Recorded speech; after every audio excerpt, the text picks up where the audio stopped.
réveil holistique de Lilou, c'est tous les samedis à 7h sur Océane FM. Aujourd'hui, on a une invitée particulière que j'adore.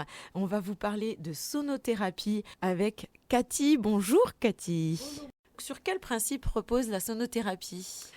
Dans la sonothérapie, ce qu'il faut comprendre, c'est qu'il y a deux mots. Il y a sono et thérapie. Donc sono, c'est le son. Et le deuxième volet, le côté thérapie, c'est le côté qui va vraiment permettre de distinguer la pratique thérapeutique des simples relaxations sonores au bol tibétain, où c'est très agréable d'ailleurs. Au-delà de cette sono, on peut rajouter le côté thérapeutique. Et là, on va intégrer des protocoles qui vont être bien définis, où on va accorder les vibrations et les instruments dans des enchaînements qui sont bien spécifiques et qui amènent tout doucement la personne à basculer dans une forme de sommeil paradoxal. Le sommeil paradoxal, c'est tout simplement l'état des rêves. C'est ce qu'on utilise aussi en hypnothérapie.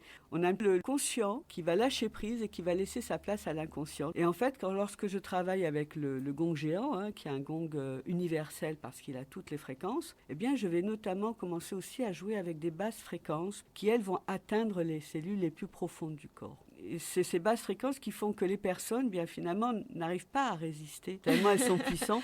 Elles ne peuvent pas résister. Et même les plus résistants, ceux qui arrivent en disant non, vous ne m'aurez pas, eh bien, ils lâchent prise. Et on tombe dans cet état paradoxal. Tout à fait. Et c'est ce gros gong qui amène vraiment aussi toute cette dimension thérapeutique qu'on peut rajouter, où les personnes ressentent profondément dans leur corps et dans toutes les cellules ce qui se passe. Elles peuvent par exemple ressentir des fourmillements au bout des doigts. Elles peuvent ressentir aussi, pour celles qui, par exemple, vont avoir une douleur chronique ou qui ont un peu mal au dos, elles peuvent ressentir cet effet du ballon, je dis toujours, comme si ça montait, et puis d'un coup, le ballon qui explose et la libération et la douleur qui s'en va. Et se relâche. Voilà, parce que justement, tout se détend. Ben, moi, pour avoir essayé chez toi, j'ai adoré cette expérience et effectivement, quand je me suis allongée et que tu as commencé ton protocole, moi, je suis tout de suite partie et j'avais l'impression d'être au-dessus de mon corps. C'était, comme tu dis là, en fait, tu m'as eu parce que j'étais dans un état second. Moi, j'ai besoin de contrôler et de tout comprendre.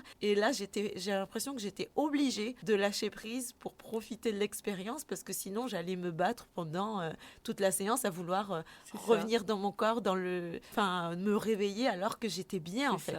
Et je suis partie, je sais pas où, mais en tout cas, j'ai voyagé et j'ai profité un peu de ce voyage sonore que j'ai adoré. Bien. Et donc, je me retrouve un peu dans ce que tu expliques et je comprends un peu mieux. Et c'est vraiment ce côté protocole. C'est un peu comme la recette d'un chef en cuisine, pour amener les papilles à se réveiller petit à petit, à ressentir différentes saveurs. Eh bien, on va pas tout mélanger d'un coup, on va pas tout jeter dans l'assiette. Là, on reste sur une technique qui va automatiquement travailler sur le corps et sur le mental. Et donc, à la fois, on a ce traitement physique qui va permettre d'évacuer toutes les tensions, les douleurs, et ce côté psychique qui va provoquer cet apaisement profond et durable. Et les bénéfices sont vraiment pérennes. Dans les jours qui viennent, on ressent vraiment la détente. Oui, moi, je me rappelle que les 3 nuits que j'ai passées juste après mon bain sonore, elles ont été exceptionnelles. Alors, j'ai pas de problème particulier de sommeil.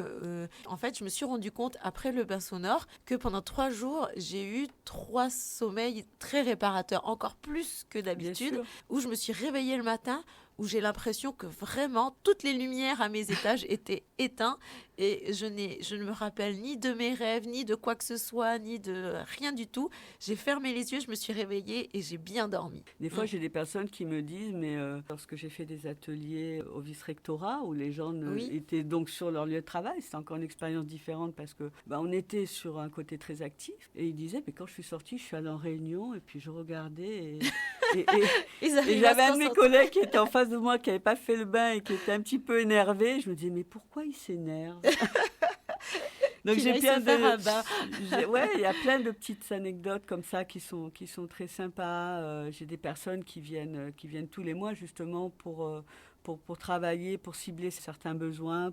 C'est très bien et souvent je recommande les bains sonores, la sonothérapie depuis que j'ai découvert, quand je fais mes bilans nutritionnels aussi dans mes coachings. Ce qui est intéressant dans la sonothérapie, c'est qu'on peut aussi travailler en individuel. Donc je vais vraiment me caler avec des fréquences précises sur l'état de la personne. Donc je vais agir sur les nœuds du corps, je vais travailler sur les méridiens et agir vraiment sur des soins précis pour faire un profond rééquilibrage. Maintenant, j'aimerais bien que tu reviennes nous parler des instruments que tu utilises en sonothérapie. Je vais vous parler des instruments principaux, en tout cas, que j'utilise. Et ce qui est le plus important, c'est l'enchaînement de ces instruments. Parce qu'en fonction des sons qui vont être émis, des fréquences, on va amener la personne à descendre, comme je vous le disais tout à l'heure, tout doucement sur le chemin de son inconscient. En sonothérapie, on utilise beaucoup le terme de fréquence. Il faut faire très simple pour expliquer à nos auditeurs et nos auditrices comment ça fonctionne, ce qu'est une fréquence sonore. En fait, un son, c'est un nombre d'oscillations par seconde. Donc pour résumer, plus un son est grave, moins il y a d'oscillations, et donc on va être sur une basse fréquence. Plus un son est aigu, plus on va augmenter le nombre d'oscillations par seconde et plus on va monter dans une fréquence élevée. Donc par exemple, pour parler du gong universel que j'utilise, il a la particularité, lui, de traiter toutes les fréquences, de la plus haute à la plus basse jusqu'au son le plus grave et le plus profond. Alors, à côté de ce gong universel, j'utilise également certains bols de cristal en haute fréquence. Je peux utiliser des diapasons, dont on parle aussi en son individuel. Et puis, il y a les bols tibétains tout autour. Plus de 25 bols tibétains. Je commence à faire vraiment une sacrée collection au niveau des fréquences. Et ça me permet vraiment de réaliser un travail précis et surtout d'harmonisation avec tous les instruments et le gong universel au milieu. Et puis, il y a une dernière pièce maîtresse qui est hyper intéressante. C'est ce qu'on appelle le bol racine. C'est un bol racine géant qui fait 50 cm de diamètre et qu'on va utiliser aussi bien en bain sonore collectif. On va le positionner au centre. Vous pouvez monter à l'intérieur. Ah oui. Donc, je vais l'activer pour faire un alignement complet de la personne. Et malgré son poids, j'arrive aussi à l'utiliser en soins individuels, que ce soit en le positionnant sur le ventre ou sur le dos, bien évidemment, avec toute la délicatesse et en prenant le temps. Et les personnes ont vraiment cette sensation incroyable lorsqu'on le positionne, d'avoir l'impression que ce sont mes mains à l'intérieur qui sont en train d'opérer un massage carrément à l'intérieur de leur corps. Voilà, donc c'est globalement ce qui se passe. Je pourrais vous en parler des heures, car j'utilise encore beaucoup d'autres choses, la harpe, le monocorde. Il y a vraiment... Il faut venir faire il faut venir pour le découvrir. Et puis c'est tellement magnifique, il faut vraiment venir. Est-ce que maintenant, tu peux nous décrire à quoi ressemble une séance typique de sonothérapie ? Alors, je dirais qu'il n'y a aucune séance identique. D'accord ? Donc en fait, comme je viens de vous l'expliquer, il y a ce protocole de base, le protocole thérapeutique, de manière à faire en sorte que tout le monde parte en voyage et reçoive tous les bienfaits des massages sonores. Mais il y a aussi l'instant, le moment, la part d'inconnu. Et ça, c'est quelque chose qui se produit avec le groupe et ce que je ressens. Parce que chaque personne qui va arriver, le jour du bain sonore, ou même en soins individuels, elle arrive avec sa propre énergie. Oui. On a tous notre propre taux vibratoire, pour reprendre notre cher Einstein, qui disait « Nous ne sommes que des atomes en vibration ». Donc c'est aussi pour ça que j'aime bien travailler en petit comité, car les vibrations des instruments s'harmonisent entre elles, mais aussi avec l'énergie du groupe. Et c'est la raison pour laquelle aussi un même groupe peut venir plusieurs fois et avoir un ressenti individuel qui sera toujours différent. C'est jamais la même chose. Oui, parce que notre énergie change toujours. Notre énergie change, l'énergie du groupe, l'énergie des bols, ma propre énergie. Par exemple, juste avec le gong, je vais ressentir ce qui se passe. Donc, je vais agir tout en douceur avec les sons. Je peux utiliser un son très doux qui reprend le son de la baleine. Ah oui, voilà, c'est merveilleux. Qui fait vraiment très descendre, qui est vraiment merveilleux, c'est le mot. Je me rappelle. On va descendre comme ça, que des sons très sourds aussi. Je ne peux pas vous dévoiler la recette magique, mais ce que je peux vous dire, c'est qu'il y a vraiment ce cheminement-là.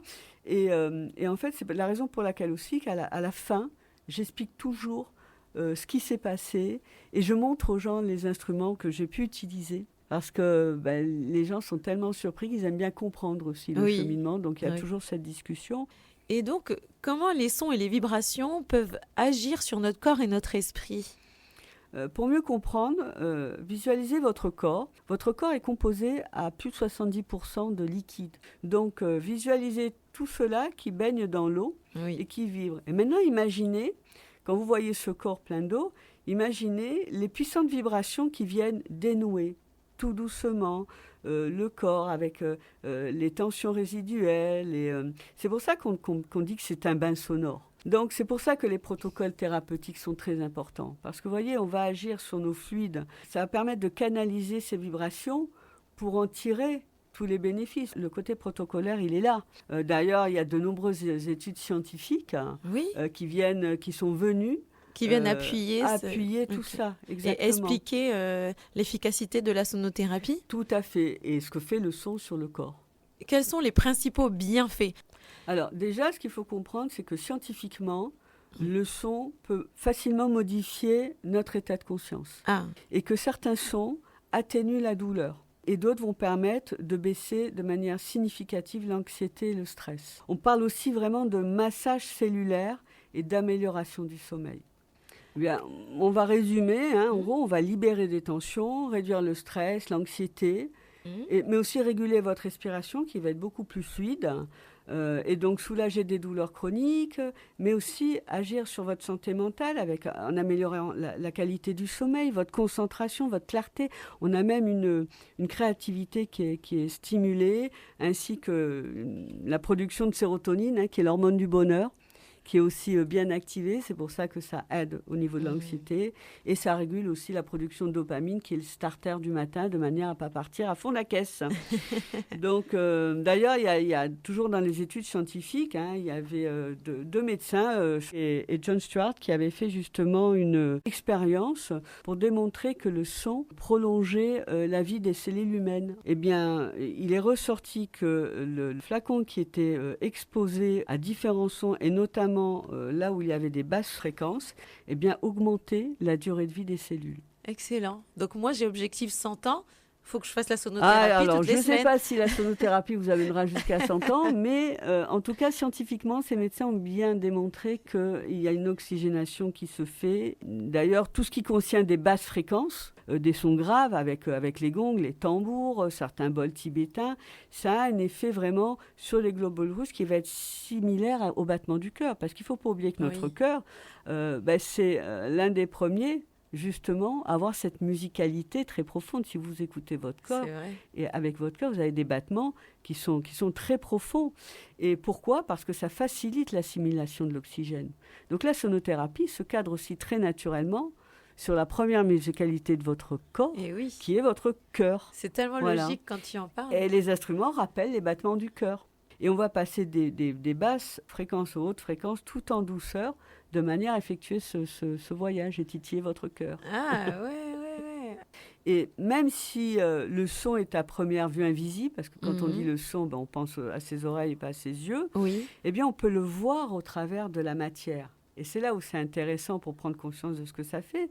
C'est ce qu'on appelle la cymatique. Et en fait, vous avez le père de l'acoustique, Ernest Chladni, qui a montré simplement qu'en prenant une plaque de métal et en mettant du sable dessus, et à côté, ils ont fait vibrer cette plaque de métal avec un archet de violon. Et ils ont vu l'empreinte du son se dessiner. Et ce qui est fabuleux, c'est qu'il n'y a pas eu du sable qui est parti dans tous les sens, mais il y a eu de véritables formes géométriques, parfaitement symétriques, qui se sont dégagées comme des mandalas. Et d'ailleurs, on peut observer ces formes dans l'eau aussi, car dans l'eau, le son se propage et encore plus vite que dans l'air. Et comme l'eau, c'est le constituant majeur d'une cellule humaine, c'est facile de transporter l'effet que je vous décris sur le sable, de s'imaginer dans le corps ce qui se passe. Et imaginer ces magnifiques motifs à une géométrie parfaite. On peut vraiment appeler ça un massage ou voir une réorganisation cellulaire. Alors, est-ce que chaque son ou instrument a une fonction spécifique ou une cible particulière ? Oui, bien sûr. Pour reprendre, il y a un clinicien finlandais qui a justement expliqué que pour gérer une douleur, on va travailler par exemple entre 27 et 113 Hertz. D'autres scientifiques, comme le Norvégien Olafskis, lui, a dit qu'on pouvait travailler sur des fréquences entre 50 et 86 Hertz qui sont reconnues comme des fréquences thérapeutiques.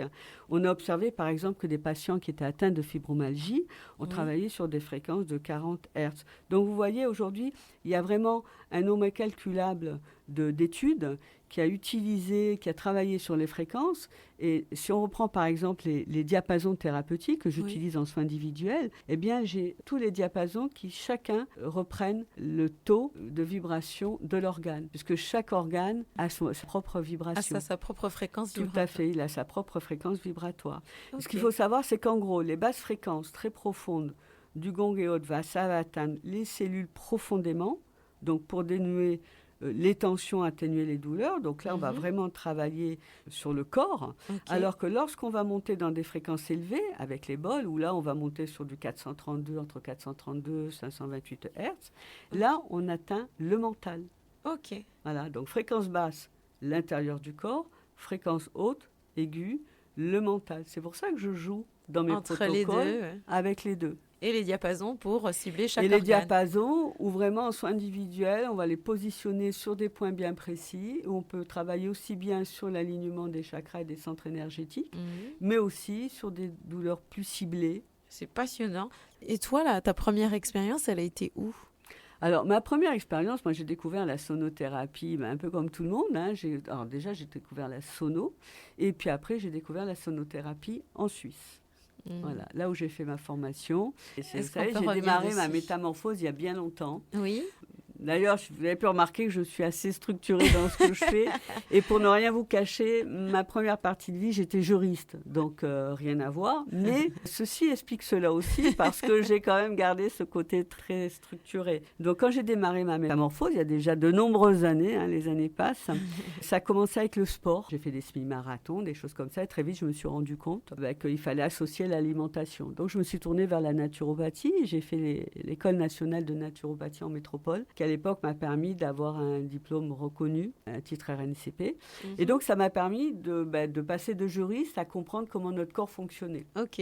Une fois que j'ai bien compris comment le corps fonctionnait, je me suis intéressée à l'esprit. Je me suis dit, mais l'esprit. Pour aligner mon corps et mon esprit, qu'est-ce que j'ai fait ? J'ai fait la très réputée école de psychothérapie en hypnose ericksonienne et PNL, l'école Synapse, parce que c'est un diplôme qui est reconnu à l'international et qui me permettait d'exercer partout. Donc, j'ai passé ce diplôme de praticienne en hypnose ericksonienne. Donc, ça a été ma deuxième pierre à l'édifice. Oui.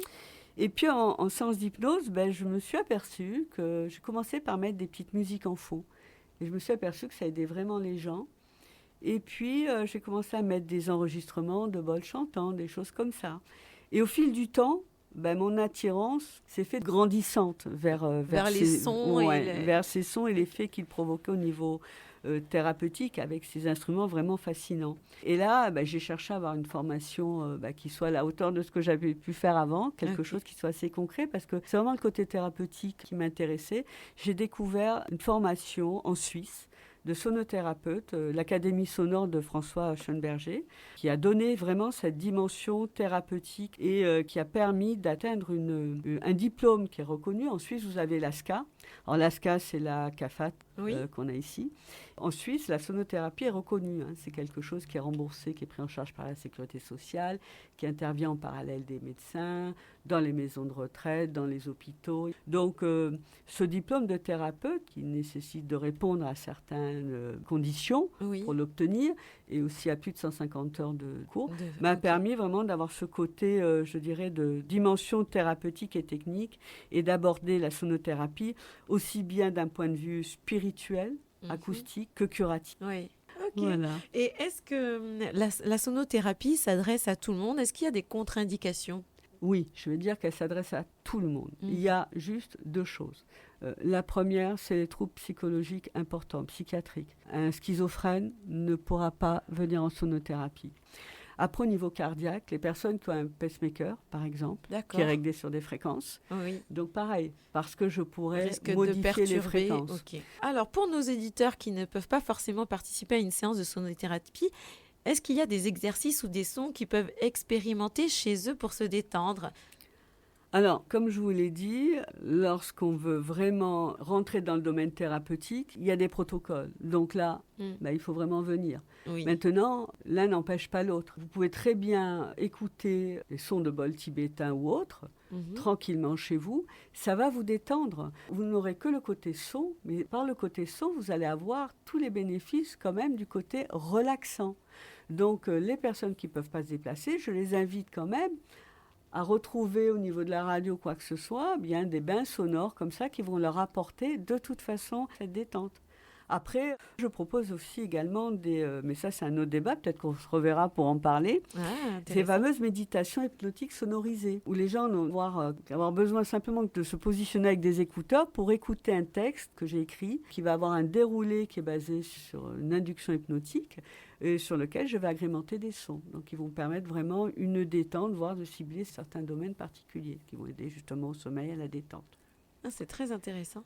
Là, pour finir, il nous reste 2 minutes, Cathy.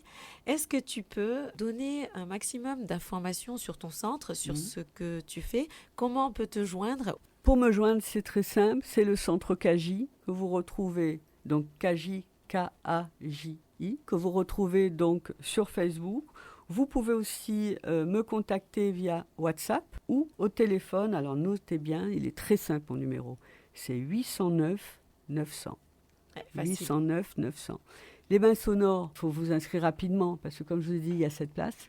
Donc c'est tous les samedis à 15h. Ensuite, dans la semaine, si vous êtes un minimum de 4 personnes, eh bien, vous pouvez prendre rendez-vous et je peux rajouter une séance de bains sonores collectifs dans la semaine. On fixe le rendez-vous ensemble. Pour les rendez-vous individuels, c'est pareil. Vous m'appelez, on prend rendez-vous. Le centre est dans un coin magnifique. Vous n'avez besoin de rien emporter. Tout est prévu sur place de manière à ce que vous soyez installé dans un confort parfait. On est à Pointe-à-la-Dorade. Sur réservation, je vous donne le numéro de la rue exactement. Et vous avez même un parking à l'intérieur où vous pouvez vous garer en toute tranquillité. Vous n'avez qu'à venir. Tout est fait pour que ce soit... Il y a tout qui est fait. Parfait. Tout est fait. Et je vous attends vraiment. Venez découvrir. C'est tellement fabuleux. C'est voyage garanti. Ça, c'est sûr, je confirme. En tout cas, merci Cathy pour ce partage d'informations sur la sonothérapie. Puis, chers auditeurs, prenez rendez-vous comme moi, partagez cette expérience avec Cathy. En tout cas, je vous la recommande. Et puis, je vous dis à bientôt sur les ondes d'Océane FM. À samedi prochain. Et merci Lilou. Merci, au revoir. Au revoir. Tu les éclairs de rose.